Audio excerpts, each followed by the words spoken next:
Welcome to the This Is Not What I Signed Up For podcast. This is a series of podcasts aimed at new managers, supervisors, and team leads, giving you bite-sized takeaways that you can take in a short space of time. Check out the book of the same title on thisisnotwhatisignedupfor.com or over on Amazon. If this sounds like it's for you, then this is the podcast you signed up for.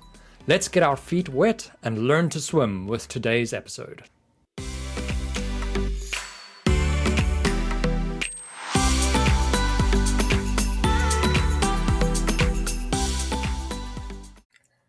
Hello, everyone, and welcome to This Is Not What I Signed Up For.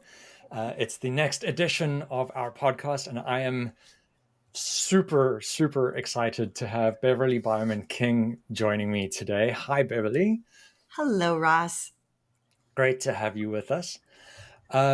Brief intro for Beverly. Beverly has an impressive track record spanning over 25 years and has been guiding her audiences towards mastering their reactions to stress, cultivating a culture of resilience, and achieving thriving, engaged lives through her innovative SOS principle and Work Smart, Live Smart presentations. Beverly works with teams and leaders to shift from stressed out to resilient, enabling them to be more engaged, productive, and healthy. And I think this is something we all need and we all want in the space we are in. So welcome, Beverly. I'm very glad to have you. Thank you. So, Beverly, I go into a little bit of an icebreaker for every podcast. And I want to find out from you, what is one of the worst pieces of advice you've ever received or the worst mistake you've made in terms of management or working with a team or something like that? I'm going to go with the first one because I think that one's easier for me to do in a short amount of time. Probably the worst advice that I've received, and I think many of us have received this advice, is to just let it go. Just ignore it. It'll go away. Don't worry so much, which is terrible advice because nobody gives you the how-to do that. So they say, just let it go. Well, what does that mean? And so it sits there, it festers, it eats away at us. And then we feel even more guilty because we're not letting it go like we've been told to let it go. Oh, that's true. I am so guilty of that. Like that kind of thing. I will go into my own head and it becomes a whole big thing. Yeah, exactly. And I mean, it's summertime right now. And so I cut the grass. I have a lot of grass. And so I find that's when it really hits is I'll be sitting on the lawnmower going around and around. And so my thinking is also going around and around, right? Like I just get caught in this spinning thing and I can't break it. And so I think for letting it go, there's a lot of different strategies to do that. But for me, the biggest thing is how do I move this forward? And so if I can get right into the problem solving of it, what's my next step? Who can I talk to? How am I going to deal with this? As opposed to replaying the situation and go, I wish I would have thought of that. Like I think most of us come up with the great one-liners like 5 hours after the fact. And then, I wish I would have said that, right? So it does play on our mind. It does stay with us. It's not necessarily about letting it go. It's about how to move it forward. I like that. Great, thank you. So today, and I'm quite excited about this topic because I think it's there and we perhaps don't talk about it or it is kind of a let it go maybe in a way. But we're going to be talking about toxic behavior today. And I think this is something you see in teams. I've had this in teams before where small things can just like start spreading and it's a really great topic to get into, especially for new managers and folks who perhaps haven't seen it from that management perspective. So Beverly, I'm going to ask you first, can you define toxic behavior from your side and perhaps give us a bit of insight as to what happens when it's not addressed? Absolutely. So almost all of us have dealt with somebody who's negative or who's difficult, right? The different personalities, those that are demanding, those that always do the one-upmanship, that show you up, that do the gotchas, the manipulators. There's a number of different characters that I talk about in my presentations. But when it becomes toxic, it's when it becomes more ingrained. I love the definition for toxic. It's malicious, harmful, harsh. I mean, these are all great words, right? But it has that impact, and it's not just a one-off behavior or attitude. It's the fact that it's infecting and impacting the Mm. people in the organization. And so you see where people, it gets to the point where in the team becomes ineffective at dealing with the problems, the issues, the customers in front of them. So it becomes ineffective. It becomes destructive to the people around them. And it's interesting because we talk about toxic workplaces breed toxic employees, and Mm. toxic employees breed toxic workplaces. So it's this continual ripple out infection that happens within our team. Yeah, and I think that hits on exactly the next thing I wanted to get into with you. And I'm just thinking as you're mentioning this as well. I've had this in a team that I was looking after where we had a absolute superstar as far as the work goes. Um, but because of that, the attitude and the entitled is the wrong word, but the godlike status that he was elevated to, I think rubbed off, and it was he was so difficult to work with and so toxic to work with, even though he was amazing at the job that he did. But with him being like that, it did spread. It affected people. People would ask for help and like, oh, I'm not giving help, and then they would be grumpy and not want to. So I've seen this kind of go. But I mean, you discussed the space. How do you see this toxic behavior spreading? How does the attitude affect the culture and what you're saying now with the teams and the company and everything? Yeah, it absolutely does bring the team down. And so I've done some consulting work, and it's interesting because it often is that high performer, which makes it even more difficult to deal with because they may have the knowledge of the organization, they may have the skills, or maybe they have the connection to the customer, and so often it's tolerated far too long. And Hmm. because we're not sure of, well, what if they leave, or what, we're kind of that the unknown. We're almost willing to deal with all of the bad and not the unknown. But the problem, or not the problem, but the interesting piece is that when leaders have actually dealt with that person, and maybe they've had to ask that person to leave, they fire that person, it's almost like this sigh of relief comes across the entire team. It's like everything is lifted off people's shoulders because everybody is walking on eggshells. You can't Hmm. trust, you can't collaborate, you can't communicate. It impacts absolutely everything about the way that we do the job. And so one of the things that I say in my presentations is that a really great leader doesn't ignore the problem. And so a Hmm. really great leader steps into it. And first of all, they don't get caught in the absolutes, like that person will never change. But what they do is they're willing to step into dealing with that person and say, I'm going to do whatever it takes to help this person to succeed and to make the changes that they need to make. And if they do, great. But if they don't, I'm going to do what I need to do in order to protect the rest of the team because it is that important. And so I Absolutely. think if you can think about it as impacting everybody, and, you know, we see higher rates of turnover. We see where, our productivity, our creativity, all of those things are impacted by that toxicity being allowed to take place. Yeah, and you bring up such a good point there with, everyone's on eggshells not wanting this person to leave, or the fear of them leaving. In my experience, ultimately most of the people leave. Like it's been the case of that happens, or the culture changes and the other people leave.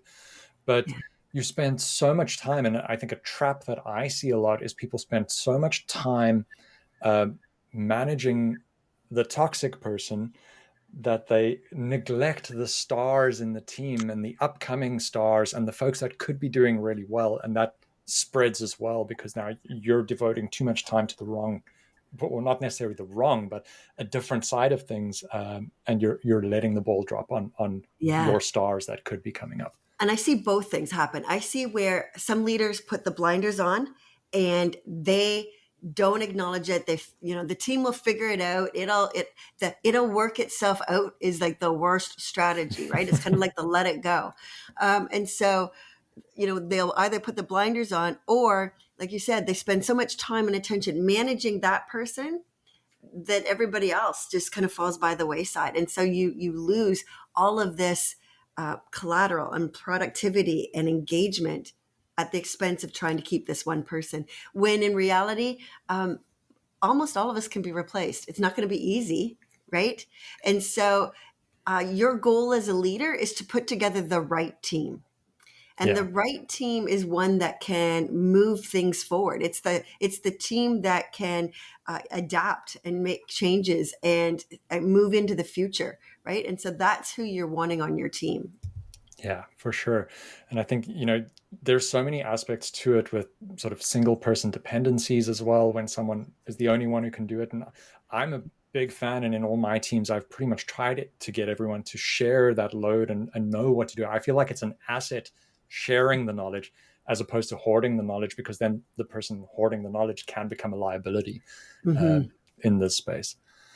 Uh, Beverly, you mentioned a phrase to me when we were chatting about this called payoff. Tell me about payoff, or the payoff. The payoff. So one of the strategies when we talk about people who are negative and dealing and difficult, often they're acting that way because they get something from being that way. That's one of the 7 assumptions that I have when it comes to dealing with people who are negative and difficult. You learn it over time, and so a great example is as as a new baby. We learn how to communicate, and we learn that if we make a noise, we get a response. And around the 2-week mark, babies become very smart, and they realize that if they make a bigger noise, they get it a whole lot faster. And it's not that babies are being manipulative. That's how they're learning how to communicate and get their needs met. But for some people, that becomes their predominant way of responding, even as they become an adult, even as they enter the work world. And so understanding what is it that people get when they're being negative and difficult. So somebody who stomps, screams, and shouts, what's the payoff? I tend to call that person the Mm. bull, right? The person who goes into the situation and then just, they're stomping all over everything, and a lot of time people think that they want their own way, but really the payoff is they want control. They're feeling out of control in themselves, or they're feeling out of control in the situation, and so they're trying to get that control back. So control is one. Recognition is another. That person who puts other people down, who shows people up, who steals their glory, takes credit for their work. Mm. That's they're wanting recognition. I call that person my peacock. There's the turkey. That's the person who gobble, like it's the whiner complainer, and they're looking for attention. But often, what happens when somebody's whining and complaining is that we check our watch, we tune them out. Everything about our body language says, "I'm not listening to you." So they have to do more whining, more complaining. They have to bring more people in, which is how it becomes toxic, because it Mm. becomes contagious within the organization. So what is it that people are looking for? Control, recognition, attention.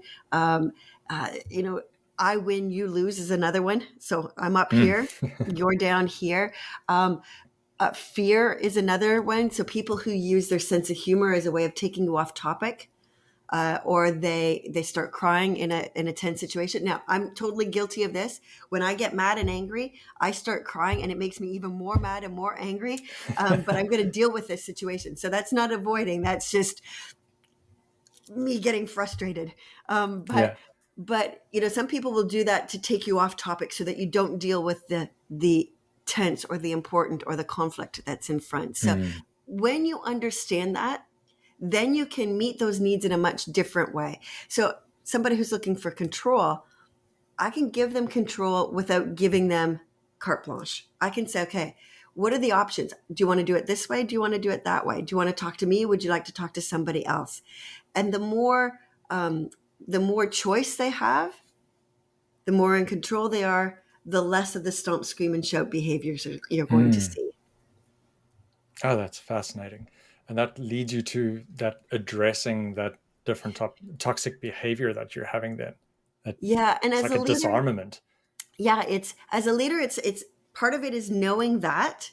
But then as a leader, you have a lot more responsibilities. So if we're in a team, and Ross, it's you and I, we have to work this out. We have to kind of figure this kind of thing out. But if it becomes where it's spreading to other people, or it's impacting the way that we do the work, or it's impacting the customer, as a leader, that's when you have to step in.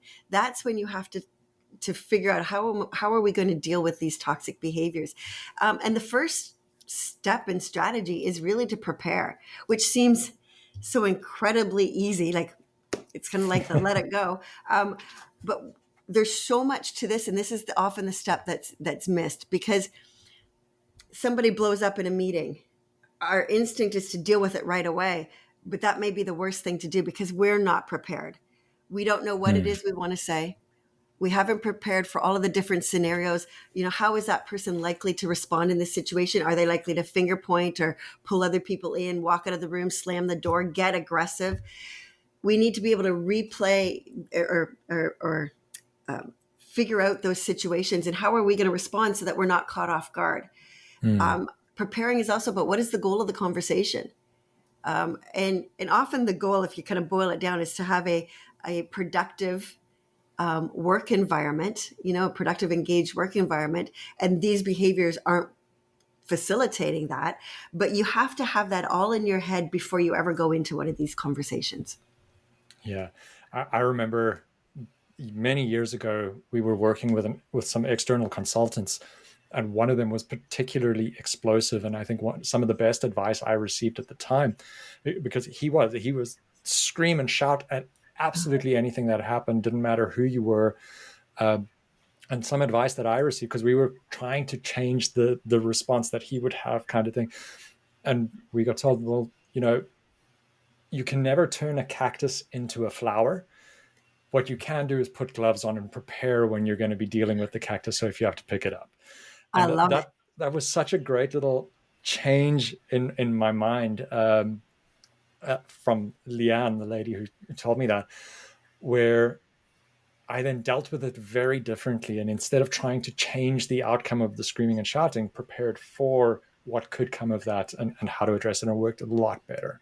Yeah, I love that. Like it isn't, we can never change somebody. I mean, sometimes we marry that person trying to change them and that never works out. Or, I have two boys. I can't change their behavior and they're mine, right? Like I raise these things. So we have no hope of changing somebody's behavior in the work world.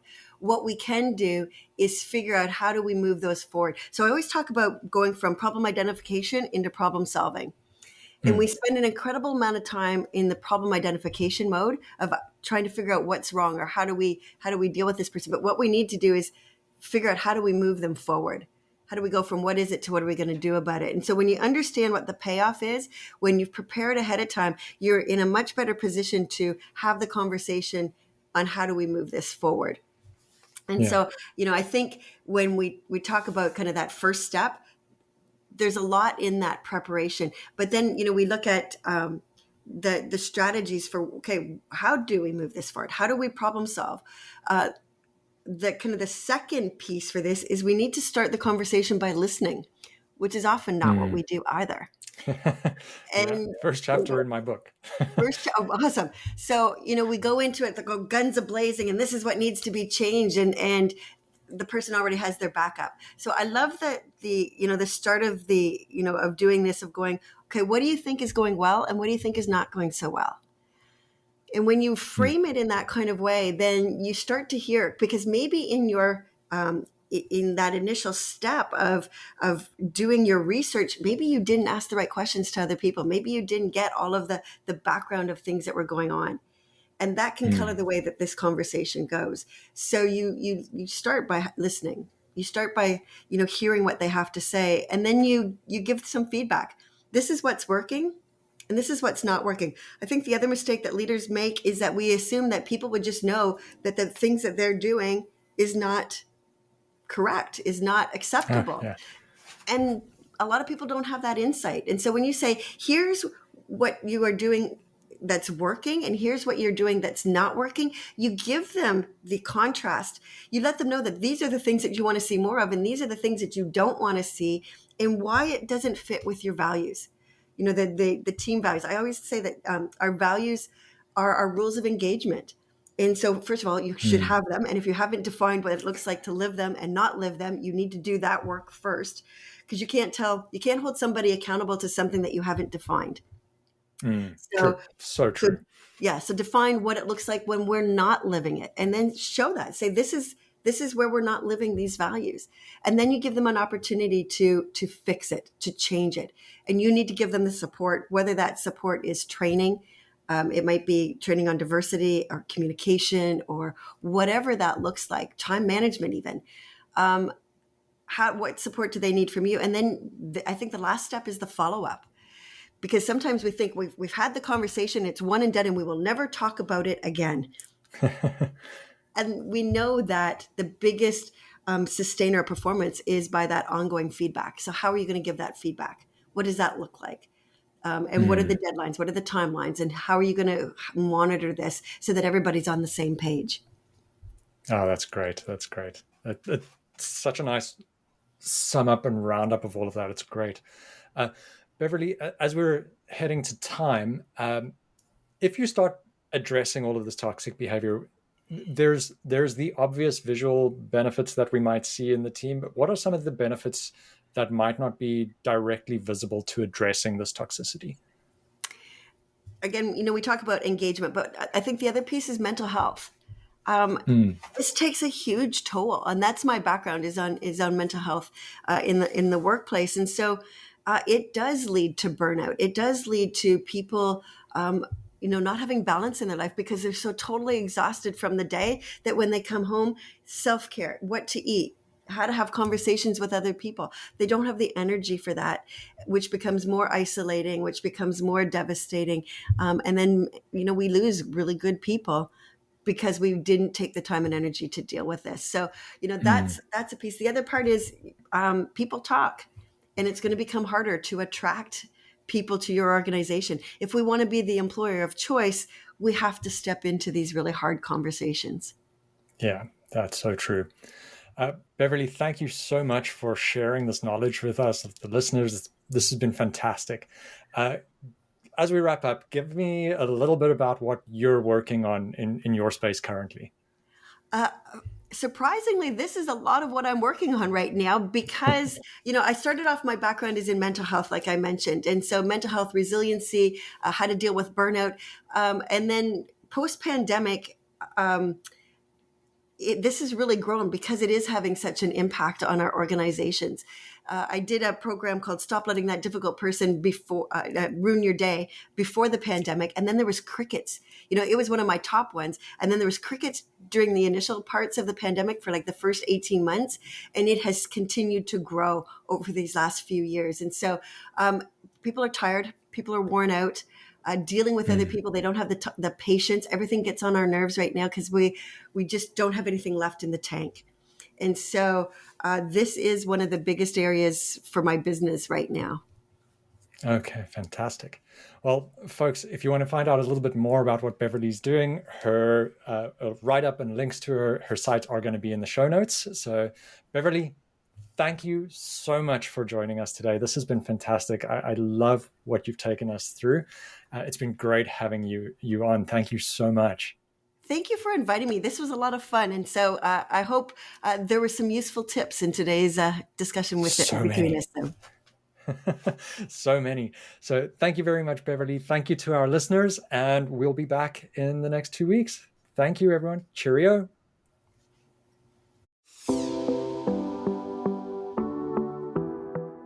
Thank you for listening. If you liked what you heard, give our guests a follow and hit the subscribe button for plenty more content like this. I have a book out covering the types of subjects you've just heard about, available on my website, thisisnotwhatsignedupfor.com, or over on Amazon. While you're at it, sign up for my newsletter to get news about blog posts, e-courses, and new episodes as they're released. If you'd like to get me in to speak to your leadership teams or to coach some of your managers, reach out to me via the website or drop me a line over at LinkedIn. Till next time, keep swimming.